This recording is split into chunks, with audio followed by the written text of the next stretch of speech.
exposing the truth. Welcome to Coffee Time again, exposing the truth.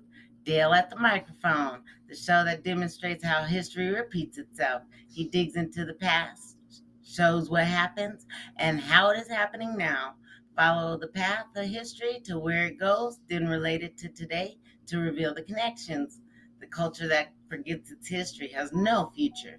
A history buff and loves to talk about it, going back as far as ancient Greeks and Egyptians and beyond. So grab your coffee, your chair, and listen to the show. Hope you enjoy. Good morning. Welcome to the podcast today of Coffee Time Again. I am Dale, your host, and welcome to the show. Today we are exposing the truth of Dan Schaefer and his Missouri run for Congress, I believe. I made his mind up. I don't know. We'll be finding out. He's got a lot about that and several other things that I know he wants to talk about. So let's get started on it and expose the truth with Dan Schaefer. Welcome to the show, Dan. All right. Well, thanks, Dale. It's nice to be here. So have you made up your mind? Are you going to run for the House or? Yeah, right now, but well, I'm definitely going to run. I was lined up to run for the Missouri House of Representatives, District 97, which is just south of the St. Louis area. It's in a county called Jefferson County, and it's right along the northern edge of Jefferson County, right up against St. Louis County. Or there's a small chance I might run for the state Senate as well, which would be Senate District 22. That seat is also opening up. So the Democratic Party at this point doesn't have anybody to slotted to go into that position yet. They had a couple of potentials, and I told them, hey, if you can't find anybody, consider me available. But then that would leave the House of Representatives open, that seat open as well. So we don't want to go to a point where all of our seats are not challenged. So we're just going to have to play musical chairs with the with all the seats here and try to figure out who's going to go where. Well, I am familiar with Missouri, and I know that Jefferson County in Missouri is very red. Yes. What made you? What motivated you to run for office in that conservative district? Well, somebody has to run. It sounds like a weak answer there, but I've been doing podcasts for quite a while. I did about 200 podcasts. Initially, I did about 100 podcasts for a third party called the Alliance Party, and I grew a little disillusioned with that. So with the party itself, I didn't think that they were moving fast enough, and I wasn't getting enough help from them in terms of like publicizing the podcast and stuff. So I went off and did my own podcast. The bottom line is I did 200 podcasts, plus 200 plus podcasts, all about politics. And I started talking to people about, all the different issues that are going on, both nationwide and statewide, and a little bit of international as well. And, I got to a point where I realized that the Democrats aren't running in all districts, and my district itself was open. And so I started calling the Democratic Party and saying, why don't you guys have someone running in my district? And I guess that, I probably shouldn't have done that because they turned the table around on me and said, well, why don't you run? And I thought, oh, that was a stupid thing for me to complain about. So I talked it over with my wife for a while, and we decided to go for it. And so I went from being, trying to be a neutral podcaster to a member of the Democratic Party and join the party and try to, if nothing else, just to show up, because it's almost like living in the old Soviet Union, where you only have like, you can vote, sure, but there's only one checkbox on the ballot, and that's really what it was like here.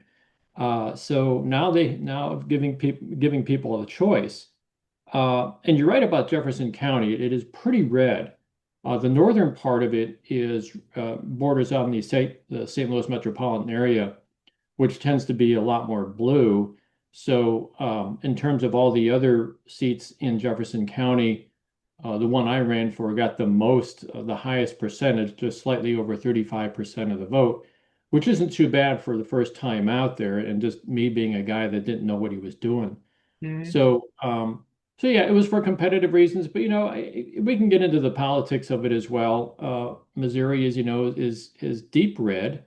Wasn't always that way. It just became deep red over the last 20 to 25 years, and it has really damaged the state. And the nation is overall, I think, is being damaged by a lot of the redness that's out there.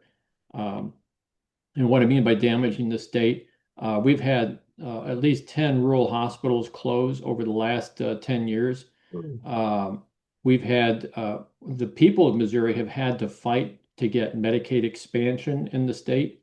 That was something that was made available underneath Obama, but the Republicans kept fighting it. And finally, through a state initiative, people forced the state to expand Medicaid. And that allowed like 300,000 people to go on to Medicaid, 300,000 people to get health care coverage.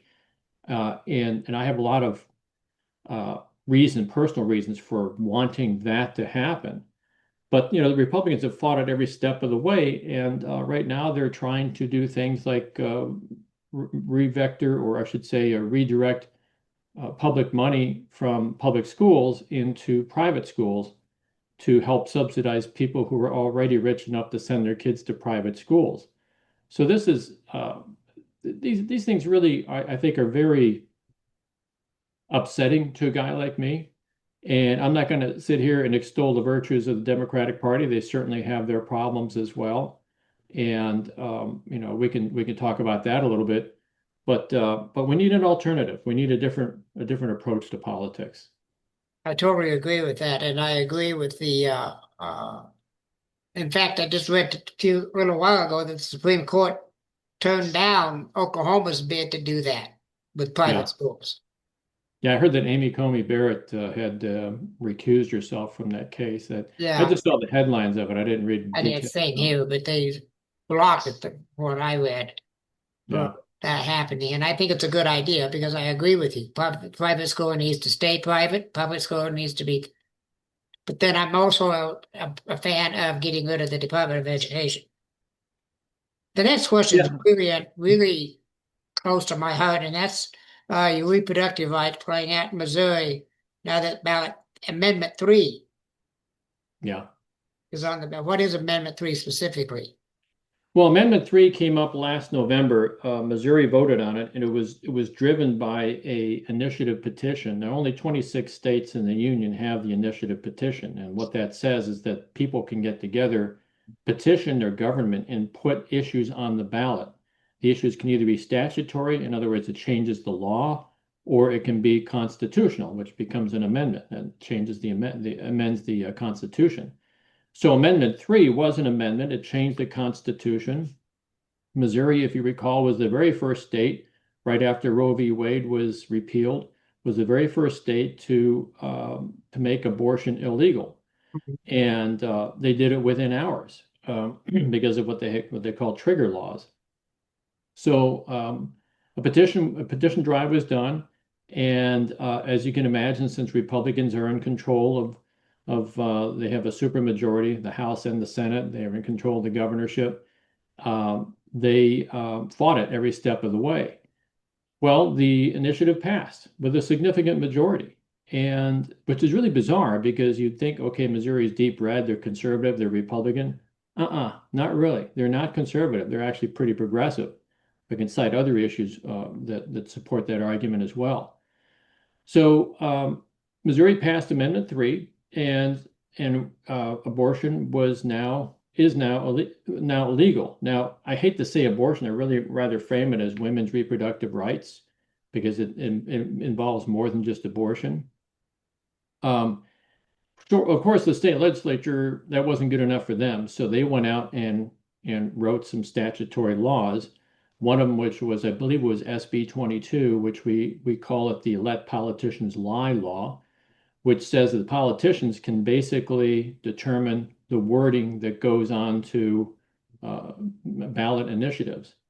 So by Missouri Constitution, ballot initiatives can either be put on the ballot by the people through a petition or through the legislature. So the legislature is now going to put abortion back on the ballot And with this let politicians lie law that they have, they're going to exclude the judiciary from interfering with whatever wording they want to put on the ballot. So they're going to dress up they're going to put it on the ballot again, probably either August or November of 2026. They're going to put it to the people again, and they're going to reword it such that it doesn't say implementing an abortion ban. It doesn't say anything like it. It puts really candy on the ballot as one of the things it puts on the ballot. It says there will be no transgender surgeries for anyone under 18, which is already against the law. But now they want, they're putting this on the ballot so that people say, well, I agree with that, Yeah, I mean, even I personally agree with that, but I do too.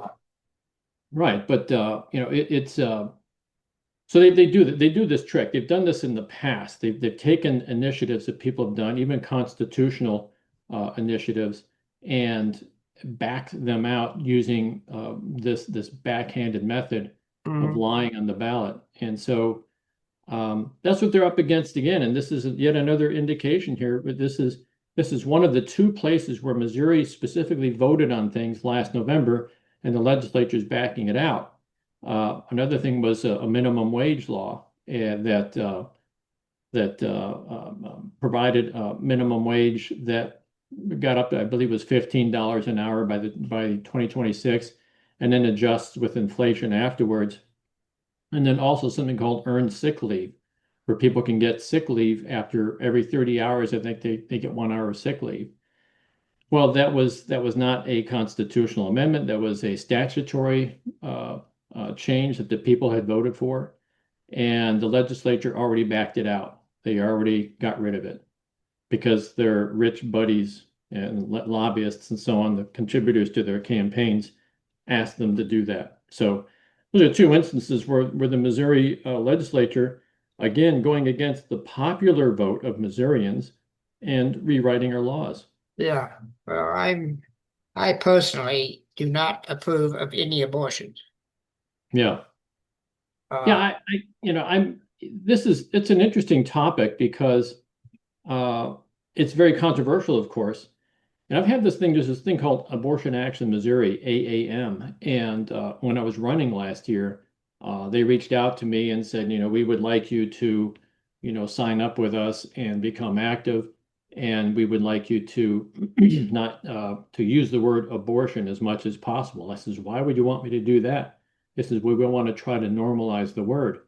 I'm like, no, I don't. I said, I don't know where you come down on this, Dale, but for me personally, that's a personal decision. Yeah, it's not right, but I'm not a woman. I don't have to make those decisions. So I'm completely insulated from it. And and I've known people to have abortions.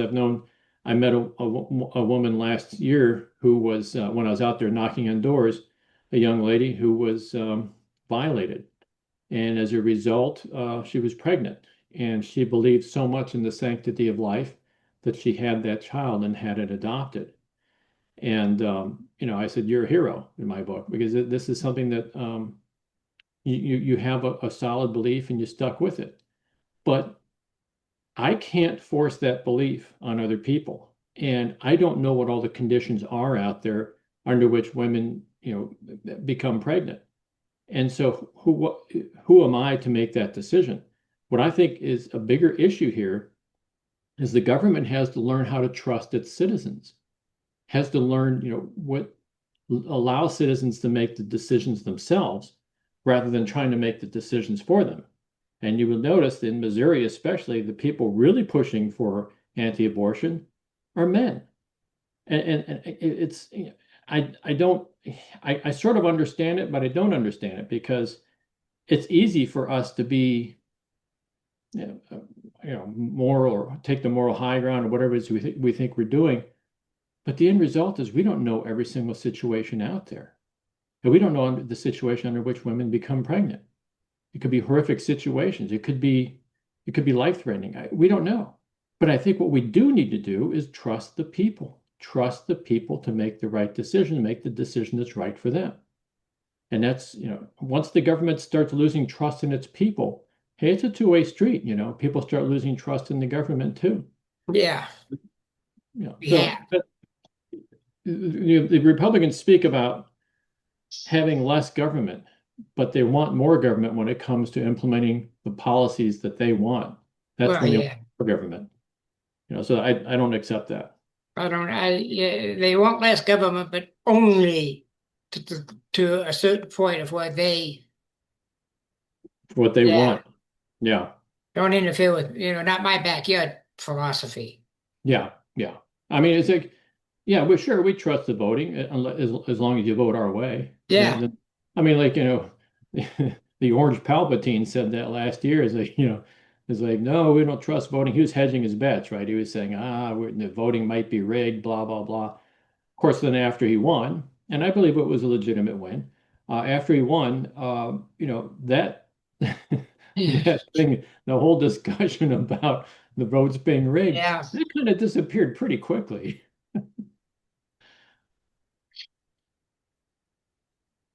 I'm going to skip one here because I got one because I'm not a union person. And what role do unions and organized labor play in building a more equitable Missouri? Why are they under attack? Right. So, well, I think that if you look at the history of unions, and they've been around for 100 years now, 100 plus years, at least the American version of unions have been around for 100 years now, and they had a lot of fights back in the Gilded Age, where workers were trying to, I wouldn't say necessarily unionize, but they were trying to create some sort of collective bargaining situation, literally being gunned down, with the government's blessing, literally being gunned down, and dying. But the unions persevered, and I think a big boost took place during World War II and immediately afterwards, where the unions built out the middle class. It was amazing to see, like if you go back to the 50s, 60s, and into the 70s, uh, the unions they created the 40-day work week. They advocated for OSHA, which looked for workplace safety. And I mean, you can just go down the list. And I've never been a union member myself. I've worked with union members before, but I've never been a union member myself. But as I tell the union guys here, the local union guys here, I say I'm still grateful for the unions because we have a 5-day work week. I have an 8-hour workday. And even though I've been an engineer my whole life, so I was always what they call exempt. But those rules bled over into all of society. And what we did is we built a society that where you could have one earner, one person who earned the money for the family, could afford a house, could afford a car, could afford to send their kids to college. I mean, Archie Bunker, right? Look at what Archie Bunker Yeah, did, fictitious character from back in the early I 70s. know him. Yeah, but it was a good time to be a worker back then. And I don't know, was he a longshoreman or a cab driver or something like that, but he could make enough to send his daughter to college, And I know it's a fictional character, but it's a reflection of where we were at that point in society.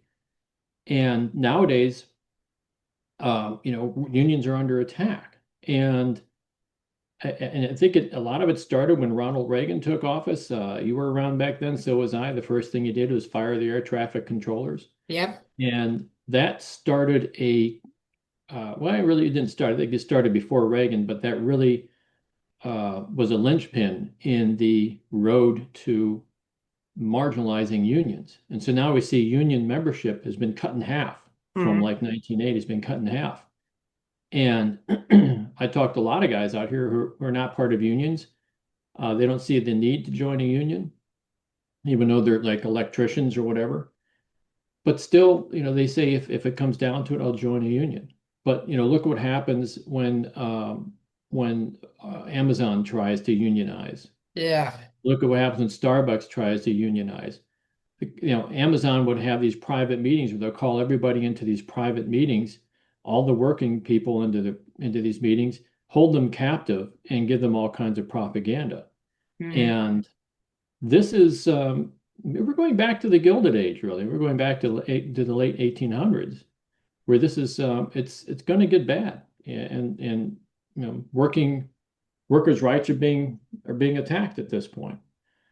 So, and I watched how Elon Musk, who was that? He was with I don't know if it was Dan Bongino or someone like that. He was on a podcast and he's literally laughing about what he's going to do if people try to unionize. He's going to kick them out immediately.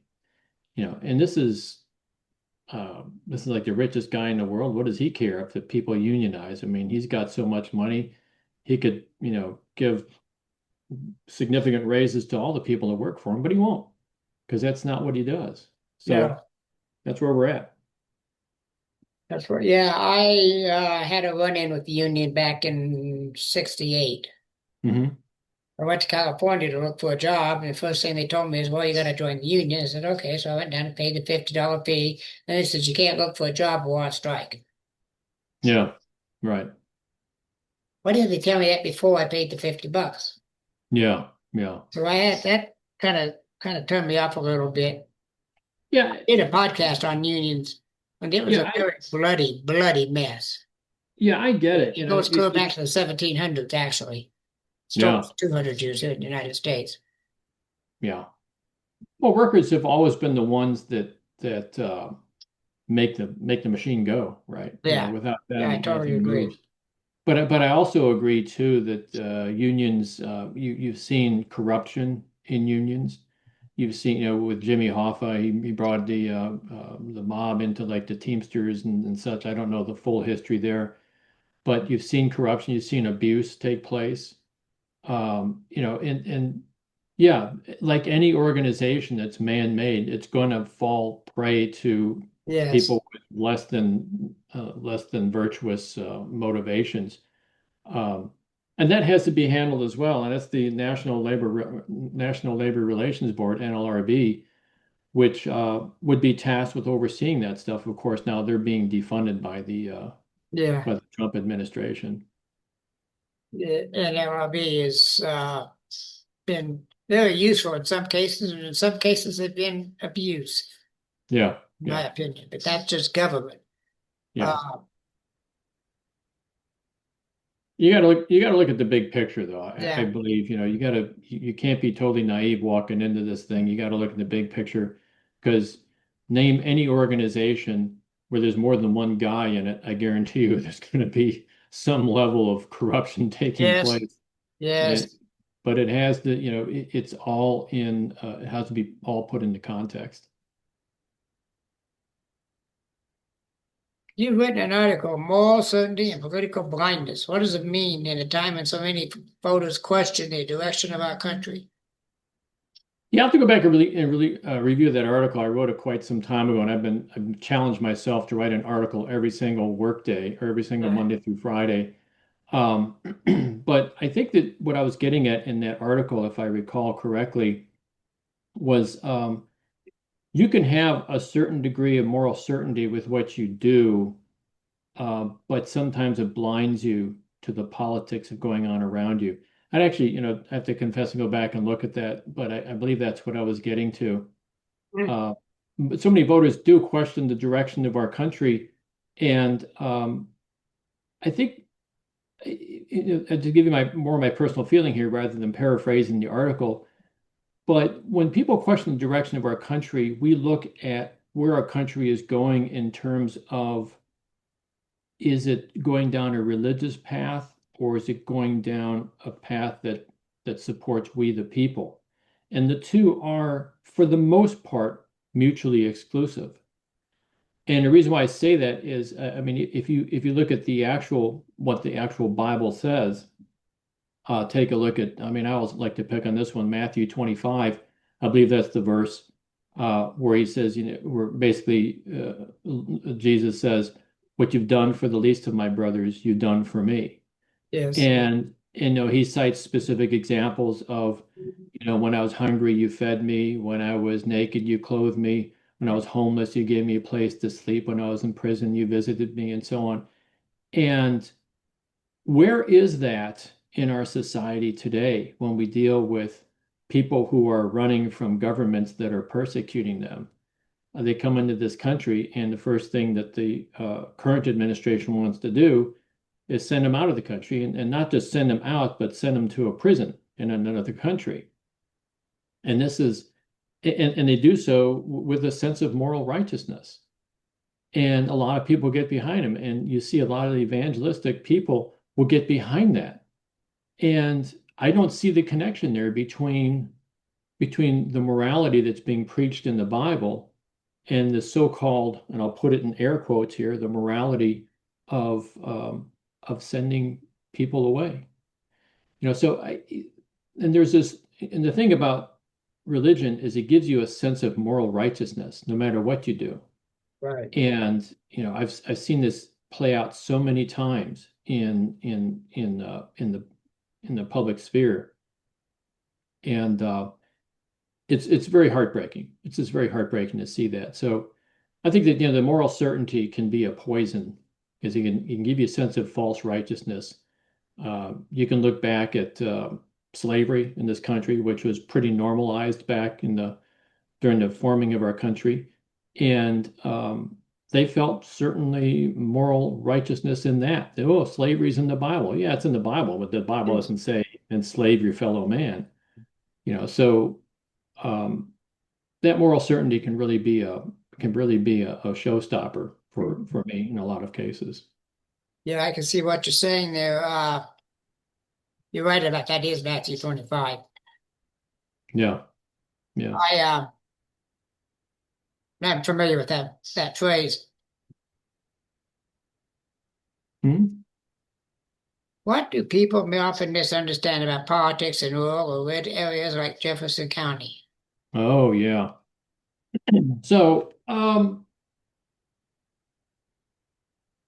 yeah, I think that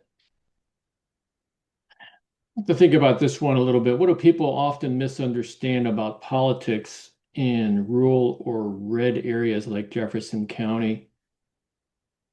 Yeah, when I first started doing podcasts, like back in 2019, I would often ask this question of a lot of people. I say, why do people vote against their own best interests?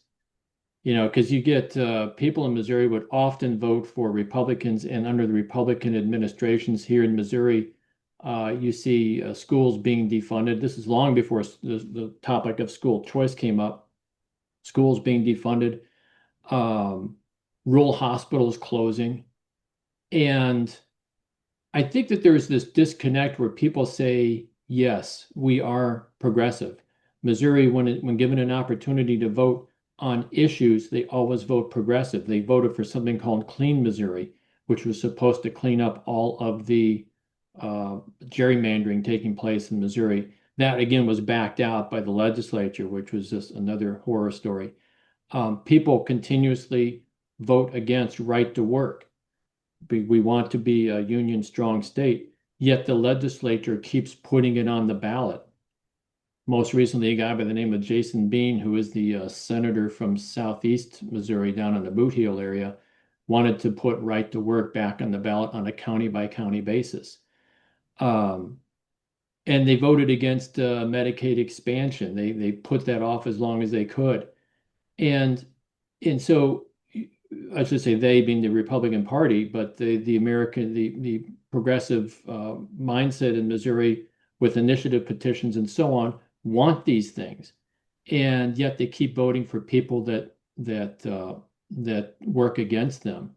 And so there's that disconnect. And I guess that I guess what I was getting at is that people don't make that connection. They vote for Republicans as sort of a knee-jerk reaction. The Republican Party is very strong in Missouri because that's a lot of Missourians say, well, I've always voted Republican, I always will vote Republican, even though the Republican Party has changed and it's become a party of cruelty, in my opinion. They continue to vote for Republicans. Republicans are very good at messaging. They are very, very entrenched in rural Missouri in terms of radio stations. You tune in, probably 90% of the AM stations out there in rural Missouri are running 24/7 what I would call Republican propaganda.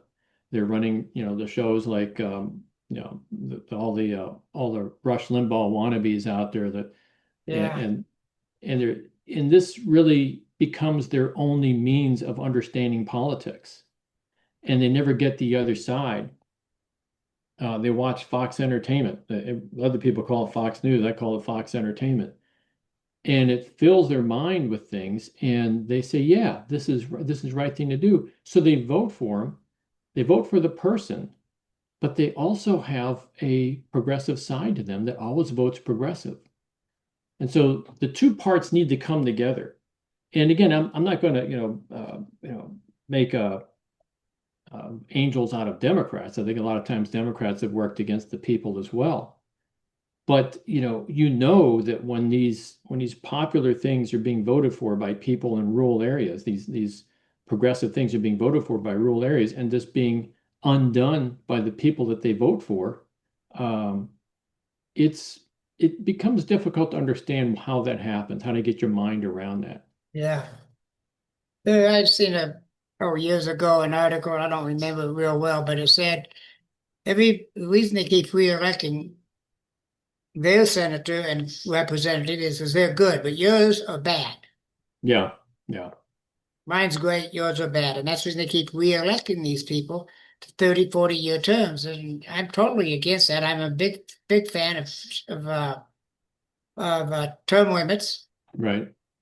Nothing, and Yeah.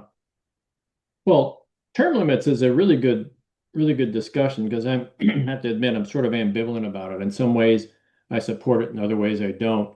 The problem with the big problem I see with term limits, whether it's done at the state level or at the federal level, is that you got to think of legislators, senators and representatives, as just being slots in a big wheel, and this wheel just goes around and around. And if somebody gets kicked out, they already have someone else ready to put into that slot. They'll put a freshman in there. Now the freshman doesn't know anything, right? They come in there, they're just wide-eyed and looking around.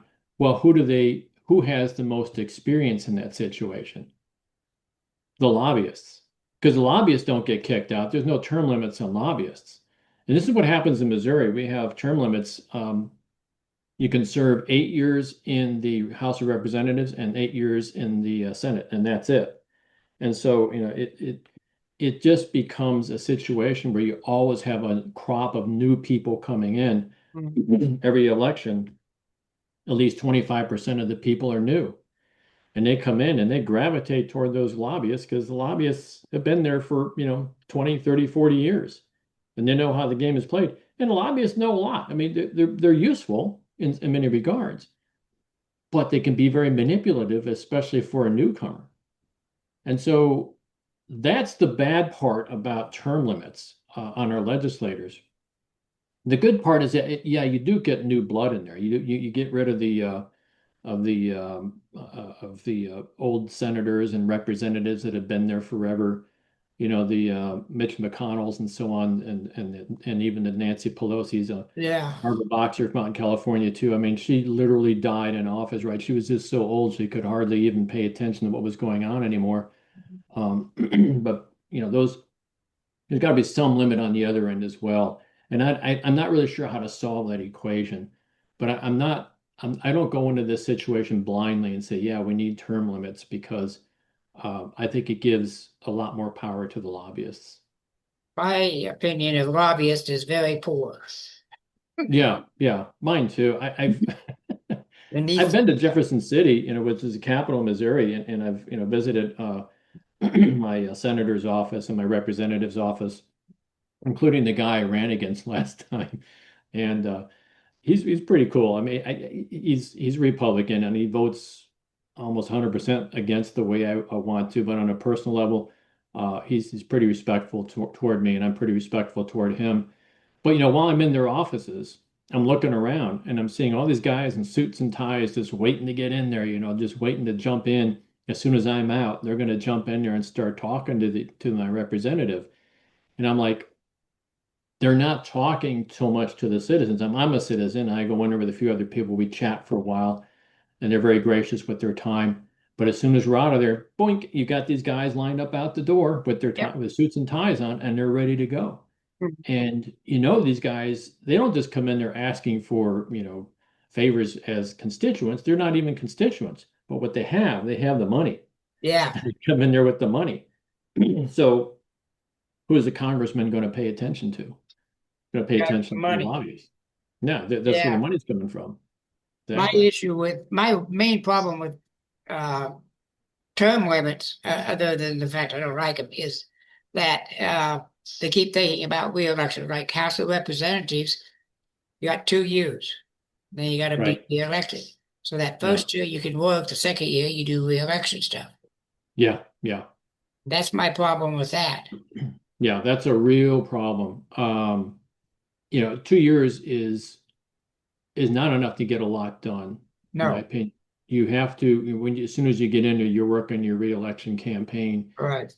and that isn't right. I No. would, yeah. So, if you have like a lame duck in there, then yeah, they're probably going to act with a little bit more virtue, or act with less, I should say, less influence from the lobbyists, because they know that they're a lame duck and they're going to be out of there anyways. But I mean, that's the nature of the beast, right? People got to get elected, and if you want your policies to become law, or I should say, if you have your ideas that you want to become policies or become law, you have to get into a position of doing that. Mhm. And so you have to play both fields. And I think that's very difficult for a conscientious politician to do that. In fact, I'd say in many cases, it is a corrupting influence on a lot of these guys. So yeah, I don't know. I don't know how to solve that problem, honestly, but I I, but don't I can even, see advantages and disadvantages to having these term limits. I It was have, interesting that the party that I belonged to for a while, the Alliance Party, I was actually a state chair for a brief period of time for the Alliance Party. They had a policy of 12 years, no matter where you were, whether it was state legislature or U.S. legislature. Their policy was 12 years and you're out. And that, not that the party can kick you out of your office, but they would stop supporting you after 12 years, and they'd start supporting someone to run against you, and they could kick you out of the party. Um, I had those discussions with folks in the party about that, but their magic formula was 12 years. mine is 12 years. Not because of what these other people, but I'm just thinking that gives them plenty of time to learn the ropes and do something, even if it's Yeah. wrong. Gives them time to do something, and then they can get out and let somebody else come in for 12 years. That's both Yeah. Senate and representatives. Yeah. And that keeps, like I said, it keeps the pool fresh. It keeps Yeah. citizens going in there. It's supposed to be government by citizens. So Yes. I can see that. I can see your point and all that. And I think the only thing that pollutes that whole equation is the lobbyists. Yes. So perhaps one thing that that we could do in my dream of dreams, where unicorns fly over rainbows and stuff, is to get rid of all the lobbyists. And that's not necessarily good either, because some good lobbyists out there. In fact, I think one of the very first powerful lobbies in Washington, D.C. was back in the 1940s, was the unions. And they were advocating for the workers. So Mhm. there's other good lobbyists out there that advocate for, say, Native American rights, and other, lobbyists that advocate for universal health care and so on. So I don't know. I think maybe instead of getting rid of lobbyists, you do what they say. I'm going to beat that old drum again and say, oh, get rid of money, get money out of politics. And I'm all for that. That's a big boulder to push up a hill, though. I'll have to say that, because you're going to be running against what was that 2011 Supreme Court. Well, the name escapes me. Citizens United, Yeah. where they basically opened up the floodgates and let money come into politics. Mhm. And there's groups out there. One that I'm aware of, called Move to Amend, is the name of the group, and they are trying to get rid of basically Citizens United. They'll have to pass another amendment. I believe it'd be amendment number 28. And I don't mean to sound discouraging, but amendment number 27 took over 200 years to pass. Yes. So I did a I'm not podcast holding with a up my gentleman that has a very good idea on how to get some money out of politics. Unfortunately, I don't remember his name or the name of the podcast. It's been so long ago, or exactly the way he's going to do it, but it basically involved both candidates standing up on the same podium at the same time, giving their platform. Mhm. And then at the end, they say, I will not accept any money from anybody more than $20. Okay. I think that's what it was, I think. And then Yeah. and then the other person does their platform, the other candidate does their platform and what they want to stand for and what they want. And say, I disagree with everything you say except the money. I agree with the money, and I'm going to do the same thing myself, and then do it. Yeah. Yeah. That's in theory, I think that's a good idea, but you know what happens is the people who are willing to take the money are the ones that are going to win. Yeah. Let's face it, it takes money to run a campaign. I learned that when I ran my campaign last time around. I actually had a little bit more money than I knew what to do with, so I was trying to come up with some creative ideas, maybe a billboard or something. I didn't have quite that much money, but it takes money to run a campaign, especially Yes. if you're running it at the national level. So the person who is willing to take the money is most likely the person that's going to win. So it almost has to be like some sort of a statute or something like that that prevents them from taking money. I got to part of that out, that this at the precinct level. They do What was this that? at the precinct. These two candidates stand up on the same platform at the same time at the precinct level. Okay. Okay. Start there. Yeah. Let it just Start spread throughout. start there. Once this Yeah. is how it works. Wish I could Yeah. remember It's the name of it. I'm gonna have to look that one up. yeah. It's not a bad idea, but like I say, I think you're going to you can probably get to the precinct level with that type of approach. Mm.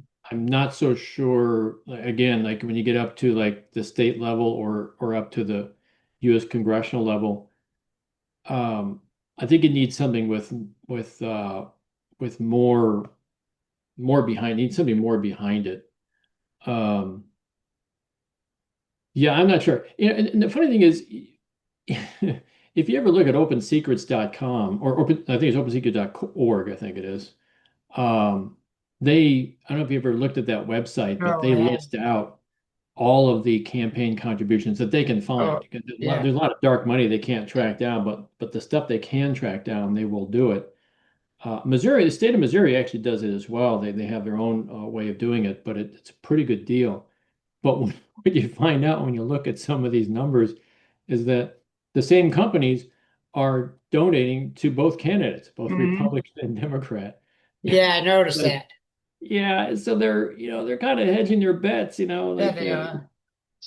I understand it, but again, to say they're not buying influence is extremely naive. Of course they're buying influence, and it's like, the mafia does you a favor. I mean, you better You ready jump to when they pay ask up? you to jump. They'll come in and say, nice office you have here. It'd be a shame if something were to happen to it. Yeah. So Yeah, to accept a favor, you gotta be prepared to pay the bill. yeah, it's gonna come due. And I gotta admire people like AOC and Bernie Sanders who are able to do this on individual donations. Mhm. That's really difficult to do. I'm not saying it's impossible. They've proven that it's not impossible, but it's really difficult to do. And this kind of dovetails into a different discussion because my wife and I have been talking about this, and she says, Dan, she says, you ought to join the local chamber of commerce. And it was suggested to us by a mutual friend that I do that. And I can because I do have, I do have a small part-time business here, sole proprietorship. So I can join the Chamber of Commerce, but I keep coming back to it. I tell my wife I'm really hesitant to do that because I know who's in the Chamber of Commerce. It's all the businesses, and these are the same businesses that have been lobbying the Missouri legislature very heavily, trying to fight this new minimum wage law that they passed and the earned sick leave thing that they passed. So what you want me to do basically is, or which, when people ask me to join the Chamber of Commerce, what they really want me to do is walk into the lion's den. Yeah. And when I walk in there, they're going to start offering me money. If I start talking to these people and start schmoozing with them, yeah, they're going to start throwing some money my way. Yeah. And I may not be in a position to turn it down. I don't. It depends upon what my campaign budget is. But that's it's almost tempting the lion to eat you at that point. You put one foot in the cage, and if that lion's hungry, it's lights out for you, and you're Yeah, gone. it is. So I'm not sure. I'm still kind of ambivalent about it. On the other hand, it's nice to get endorsements from certain people who are influential in the business world. But on the other hand, it comes with a price, and Yeah. they're gonna start calling it at some point. So how do you run a campaign like that? I have no idea. Individual donations can go quite a ways, but Yeah. the big donations go a lot further too. Yeah. I've never ran for political office, and I have no intent. At my age, I have no intention of doing it. Mm-hmm. But I never even considered it. You were Yeah. talking about. Now I've forgotten what it was. Let's go on to the next one. Sure. Why public education is such a central issue in Missouri? All three of my boys were educated in public schools in Missouri, Hannibal, or Palmyra. Mm-hmm. Yeah. Well, first of all, I would say that, I get this out of the way first. I went to public school. I went to private Catholic school for grades 1 through 3. And even as a very young pupil at that point, when my parents pulled me out of the Catholic school and put me into the public school, I was surprised at the time how much difference there was between the schools. For example, I became very good at doing fractions in 2nd grade. I had an excellent teacher, Sister Mary Helen, and she was just an angel, and she really knew how to teach, and she drilled it into our heads. And I go to the public school, and they're working on fractions still in 7th grade. And I'm like, this is ridiculous. I learned this stuff a long time ago. So, but on the other hand, I learned a lot through public school, and my high school was one of the best. I went to McClure High School in North County, St. Louis. I thought it was one of the best high schools to go to. I really loved my experience there, and there were really good teachers there. And they've had influence on me for the rest of my life. I can still hear the voice of my old physics teacher in my head when I'm trying to solve an equation or something. I can still hear his voice talking to me. But so it was a really good experience there. But what's sad now is that education has become a juggernaut. And what the Republicans have been doing in Missouri has been to defund education. And as you defund education, you take money out of education, it's going to start going downhill.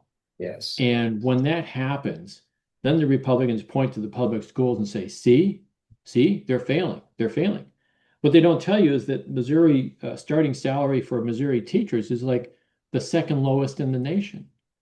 And so what kind of quality teaching are you going to get? You're getting now it's, I think, up to 1/3 of all the public schools in Missouri are on 4-day weeks.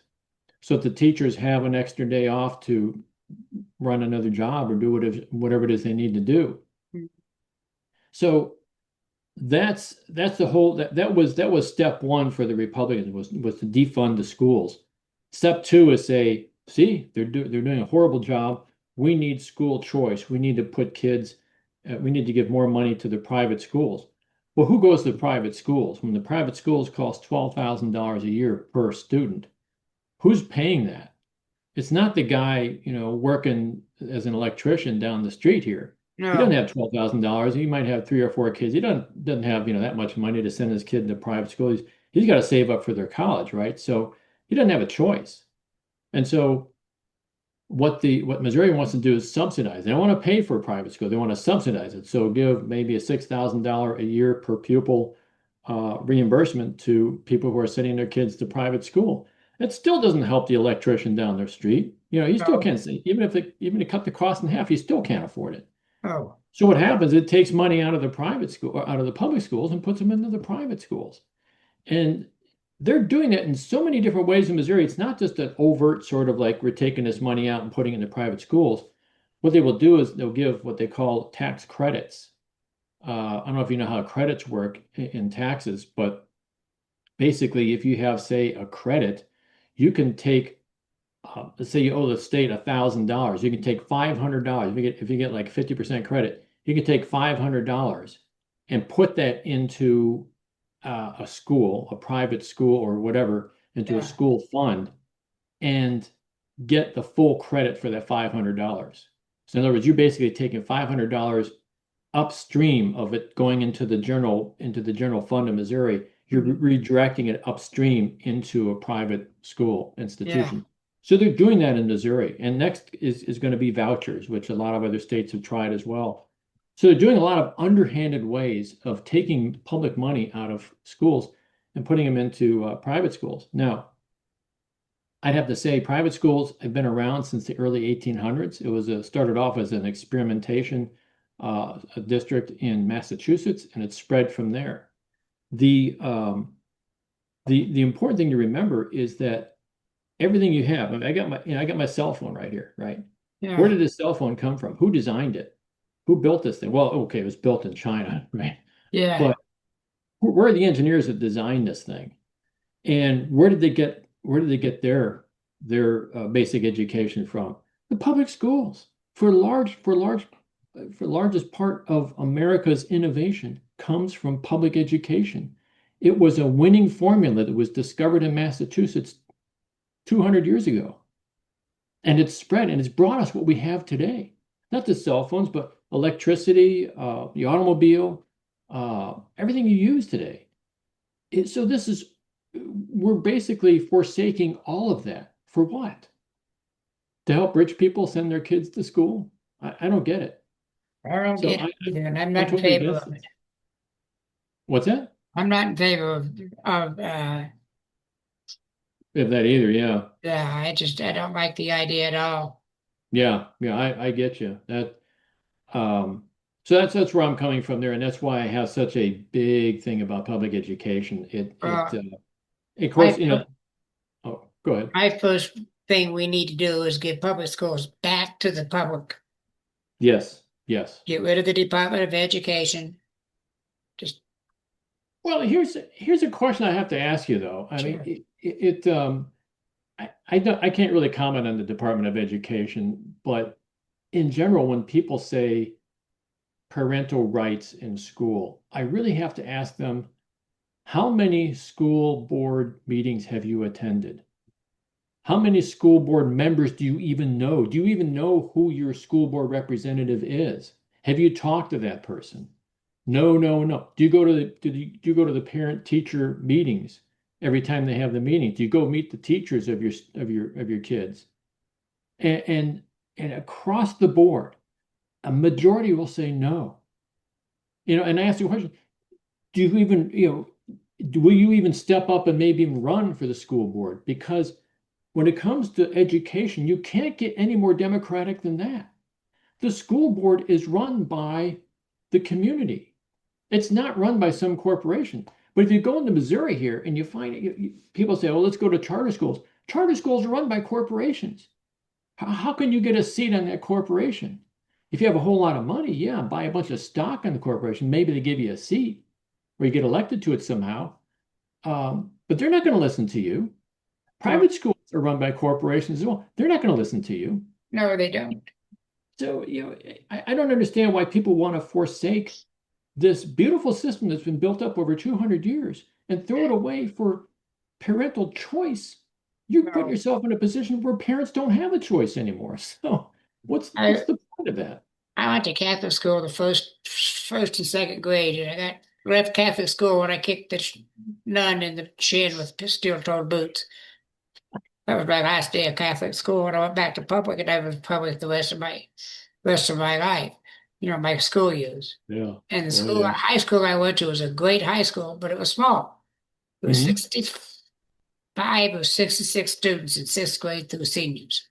Oh, wow. That's pretty small. Yeah, it was real small. The whole town only had 300 people in it. That's if you Mhm. counted the kids, the cats, and the dogs. Yeah. It's a real small town here in Colorado. But I had a lot of good teachers. Taught me, you know, I dropped out of high school for several reasons, but one of them was a pint of vodka that fell out of my boot. Well, yeah, your story is typical of a lot of people in rural areas. I went, to a big school. I think my graduating class had to be at least 500 kids, my graduating class. And our school was built like a college campus. We had like McClure at that point. I know they joined all the buildings now, but at the time it was 5 separate buildings, and it was very much like a college campus. And the instructors there, you could take specialized courses. I took specialized courses in math and physics because those were my things. And but you could emphasize different areas just like you can in college. You could still graduate from high school, but you can have an emphasis in science or an emphasis in performing arts or whatever. Um, yeah, that's the advantage of a big school. You have those choices. A small school, not so much. Everybody just kind of like my dad grew up in a small town as well, up in Wisconsin, and he said, "Yeah, if you're in high school, you're on a football team." Yep. So we're So he played football, in both Crete, it was defense and offense. basketball. In Crete, it was basketball. Yeah, yeah. My dad, he's funny. He's getting up there now, but he can play any sport. I mean, any sport he tries, except for basketball. He just can't dribble that ball. He said he kept hitting his foot, and the basketball goes rolling off out of bounds. I can relate to that. I was not Yeah. an athlete. I can relate I'm to not an that. athlete. I don't. That's the only thing about it. That's the only thing I won't talk about in my podcast is sports. I don't dare talk about it because even though I follow a lot of sports, but I can't play them worth a darn. So I No, can't I be, don't. I don't dare be critical. My kid, he actually played full contact football for one season, and he kind of lost interest in it halfway through the season. I says, you're not quitting. Your teammates are depending upon you. So he went through the whole thing. But I used to go to a lot of his practices and games and stuff, and especially during his practices, those guys work hard, and it's like, wow, I wish I'd have known this.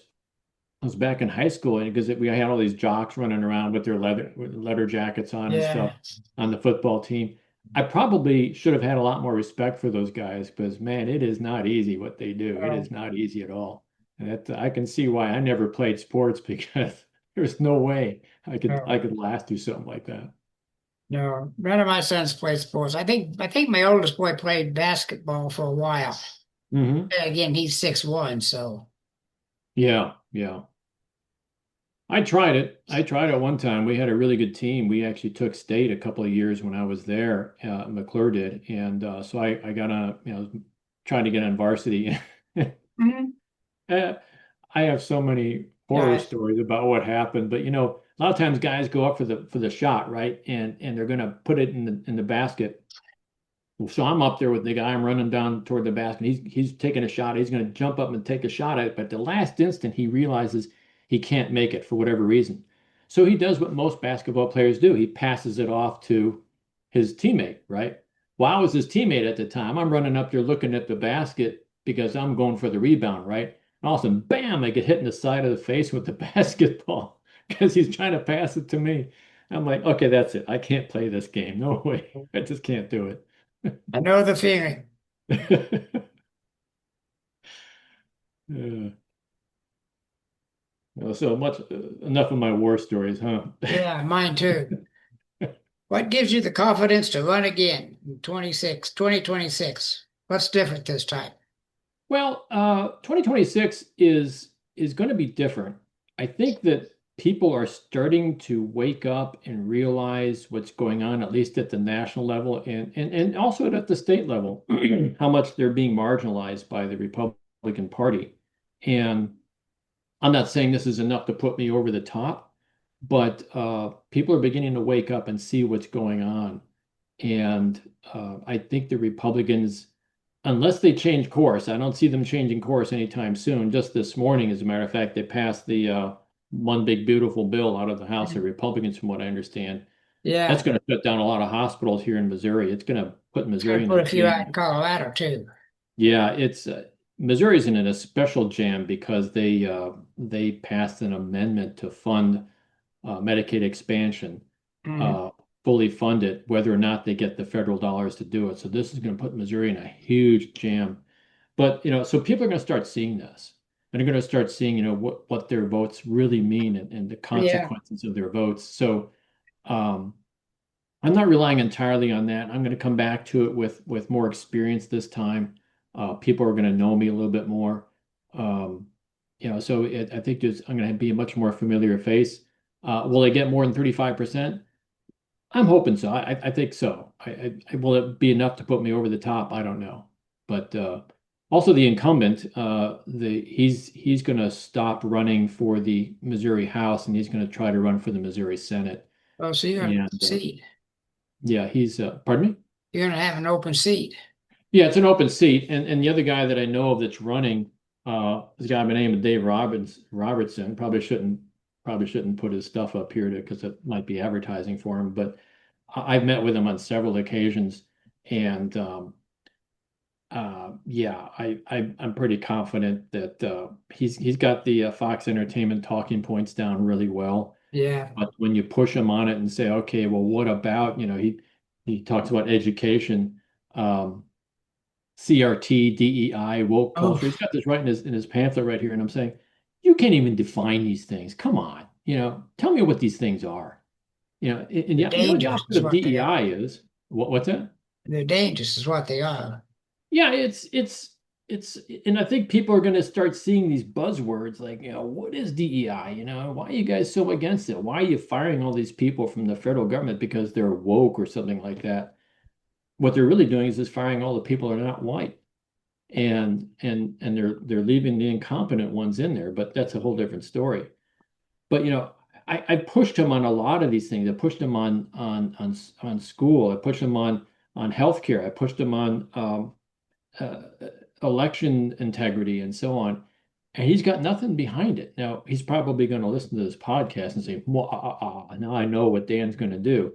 Fine. Well, I would rather have a debate with someone that knows what they're talking about. Yes. Because, if even if it's a Republican, there are a lot of Republicans in the local area here that I would definitely support. And because they know what they're talking about. But a lot of them don't.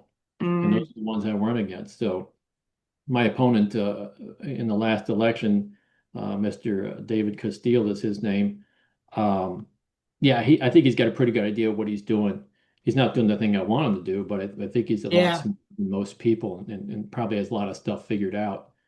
But this guy doesn't. He's just reflecting talking points. So with all those in mind, I'm confident I can do better.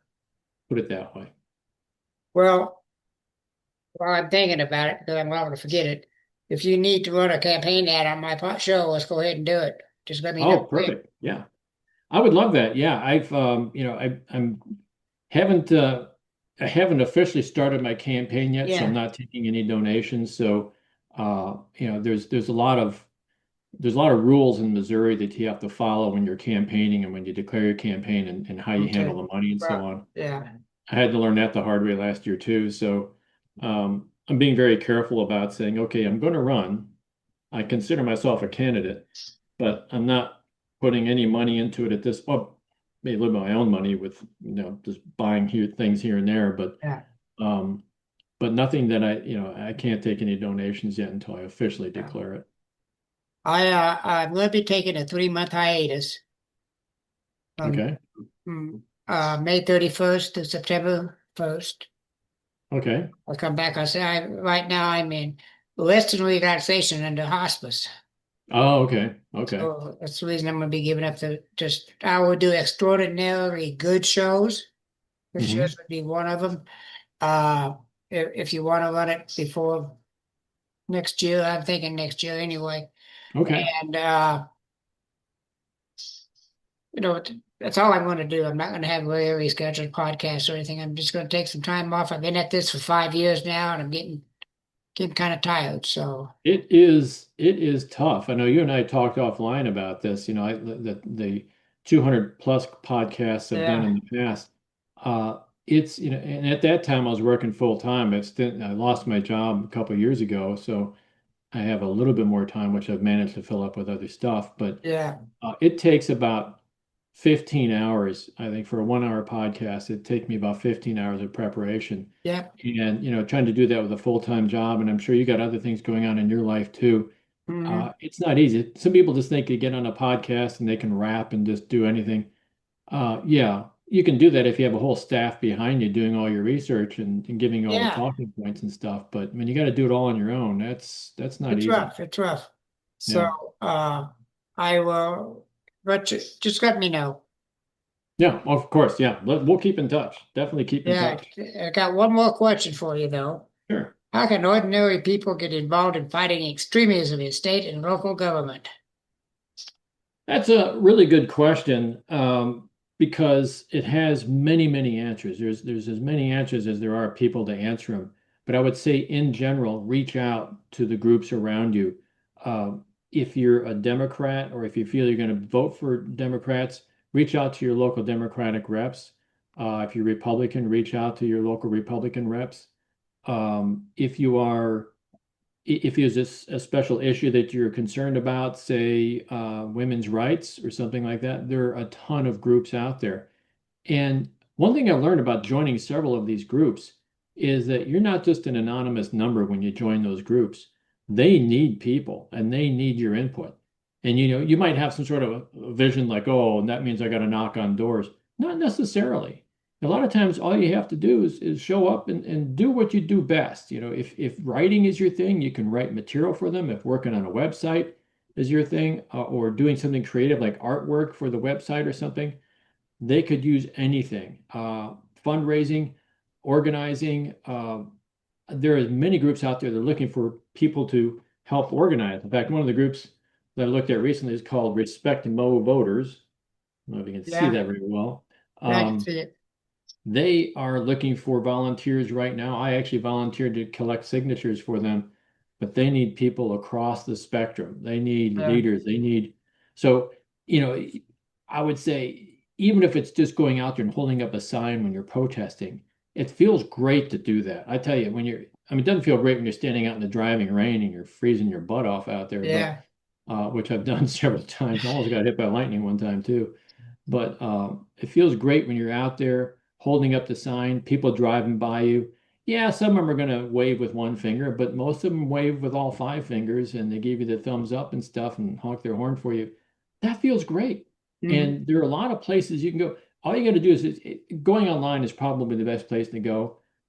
Google what your interests are, and you'll find a group, and you can just join them and go for it. yep. So I would say, there's another organization, a new organization in Missouri called Be Heard MO. That's BEHEARDMO.org, I believe it is.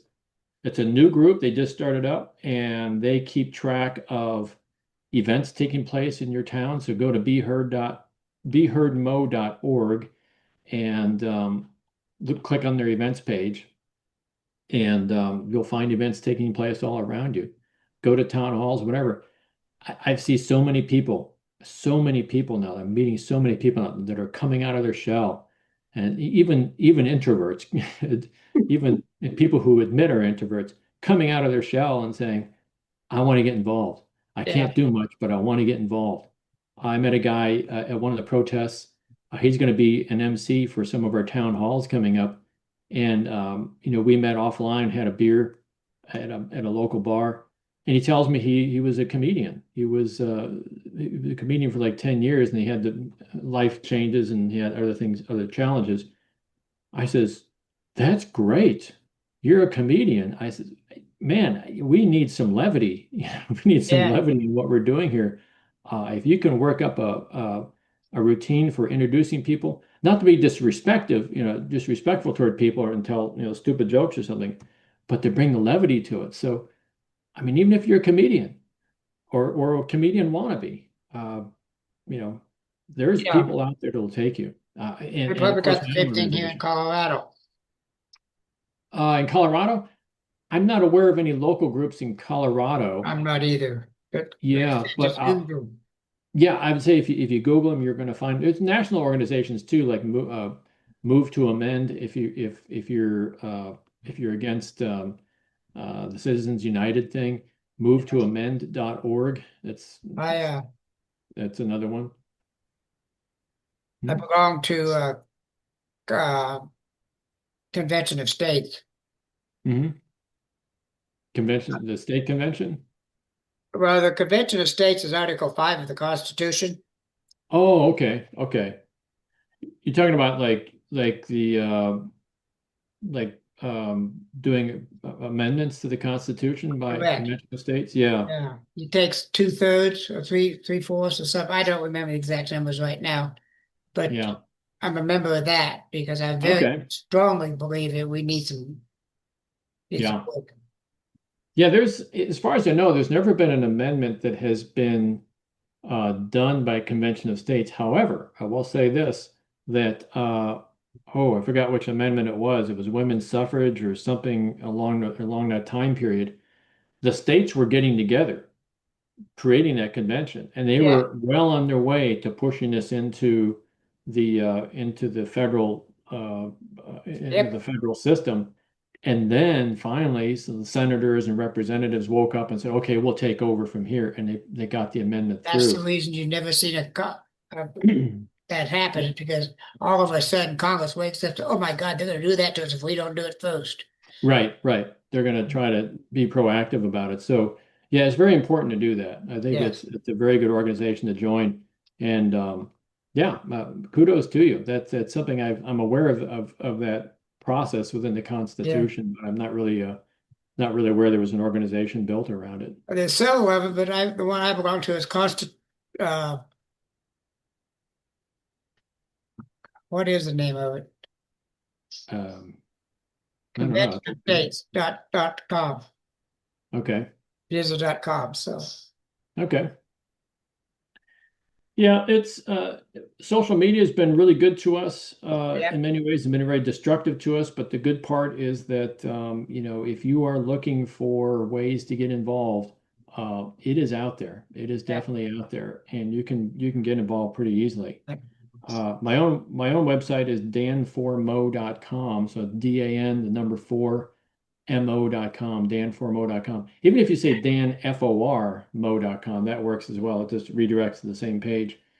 And on that page, if you want, you can see a lot of the different. I have like a link to my Facebook page there. Link to I do like I say, almost a daily article.